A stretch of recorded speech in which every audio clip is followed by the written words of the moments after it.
The Native Women's Association of Canada is calling on the federal government to negotiate the rapid return of Dawn Walker. The organization argues it's in the best interests of all concerned that she be allowed to quickly address the charges of parental abduction and public mischief that she faces in Saskatoon. Association President Carol McBride says the Walker case illustrates the frightening reality many Indigenous women face. Can you imagine what our sisters go throughout this country? That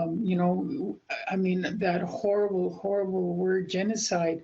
And that's what all these actions lead up to, genocide. The association cites the findings of the National Inquiry into Missing and Murdered Indigenous Women and Girls, which found that violence directed at Indigenous women in Canada is genocide, and that much of that violence is committed by domestic partners.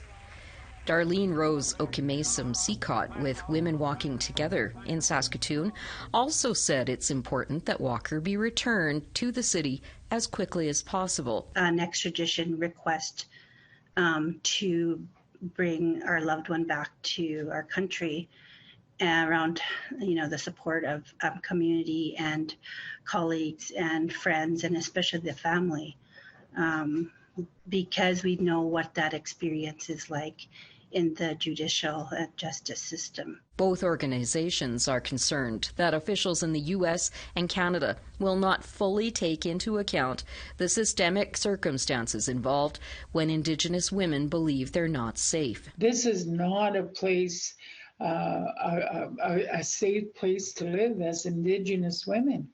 That's the part I'm going on, and that's the part that I'm going to fight for. That the government starts moving on these calls for action. Dawn Walker said she fled Saskatoon because she feared for her and her son's safety.